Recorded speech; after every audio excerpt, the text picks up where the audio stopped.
Les îles Malouines, un archipel de plus de 700 îles, situé à environ 500 km du continent sud-américain. Pourtant, ces îles n'appartiennent pas à l'Argentine toute proche, mais au Royaume-Uni. Depuis des siècles, les Britanniques et les Argentins se disputent cet archipel. Dans les années 80, une guerre a même éclaté entre les deux pays, qui s'est soldée par une invasion britannique et de nombreux morts. Et aujourd'hui encore, le conflit autour de ces îles continue de provoquer des affrontements entre les deux États. Mais comment les Britanniques ont-ils pu conquérir ces îles situées à près de 13 000 km de chez eux? Pourquoi veulent-ils absolument les garder et pourquoi le conflit pourrait-il à nouveau s'embraser aujourd'hui? C'est à toutes ces questions que nous nous intéressons dans la vidéo d'aujourd'hui. Amusez-vous bien! Le premier débarquement enregistré sur les îles Malouines n'a eu lieu qu'en 1690. Le capitaine britannique John Strong a cartographié les îles et mené des recherches, mais il a fallu attendre encore près de 100 ans avant qu'elles ne soient occupées. En 1765, la couronne britannique a revendiqué les îles comme sa propriété officielle et a envoyé une expédition navale aux îles Malouines.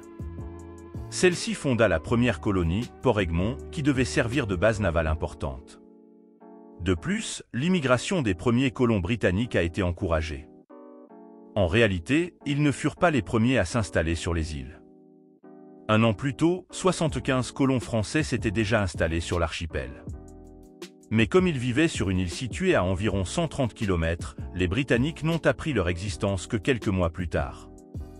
Dans un premier temps, les colons des deux nations ont coexisté pacifiquement. Mais lorsque l'Espagne eut vent de l'occupation des îles, elle demanda immédiatement aux deux nations de rappeler leurs colons. En effet, l'ensemble de l'Atlantique Sud est une zone d'influence espagnole et les Espagnols ne tolèrent aucune base d'autres nations. Les Français se sont alors retirés, mais pas les Britanniques. L'Espagne a donc envahi les îles peu après et s'est emparée de la colonie britannique. Cependant, lorsque la Grande-Bretagne les a menacés de guerre en Europe, ils se sont rapidement retirés et ont rendu les îles aux colons britanniques, ne laissant que quelques colons espagnols. Mais au cours des décennies suivantes, les deux nations ont été impliquées dans de grandes guerres.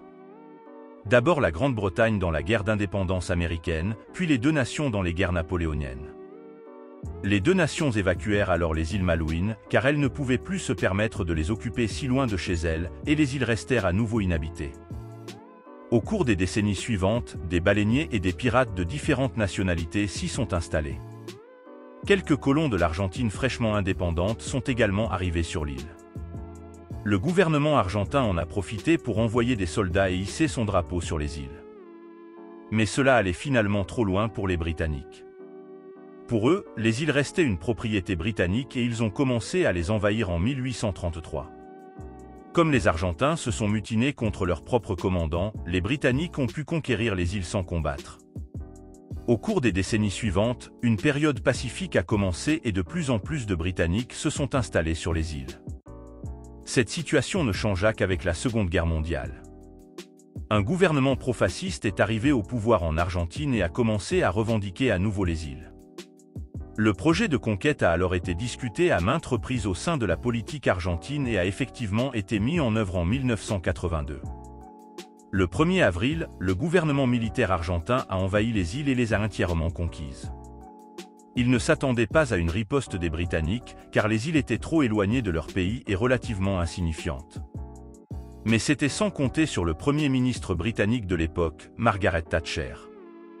Elle voulait garder les îles à tout prix. Pour les Britanniques, les îles étaient en effet un symbole de fierté nationale, ils voulaient en outre démontrer leur force militaire et montrer qu'ils étaient toujours un acteur important sur la scène internationale. Quelques jours plus tard, un groupe naval composé de 36 navires de guerre et d'un total de 5000 hommes a donc pris la mer en direction de l'Atlantique Sud. De plus, des attaques aériennes ont commencé sur la capitale de l'île, Port Stanley. En l'espace de 6 semaines, les Britanniques ont pu reconquérir les îles et les Argentins ont été contraints de capituler. Au total, la guerre a coûté la vie à 712 soldats argentins et 256 soldats britanniques. Aujourd'hui encore, les gouvernements argentins et britanniques s'affrontent régulièrement à propos des îles. Les Argentins invoquent le droit de l'ONU en matière de décolonisation et qualifient les îles de vestiges de l'époque de l'impérialisme britannique. Les Britanniques argumentent que les îles n'ont jamais vraiment fait partie de l'Argentine et mettent en avant le droit à l'autodétermination des peuples. Ils ont donc organisé un référendum au cours duquel les quelques 3000 habitants de l'île ont voté pour rester un territoire britannique d'outre-mer. L'Argentine, quant à elle, argumente que les Malouins ne sont pas un peuple à part entière et que le vote est donc nul et non avenu. Le conflit n'est donc toujours pas complètement résolu et les deux gouvernements continuent de s'affronter.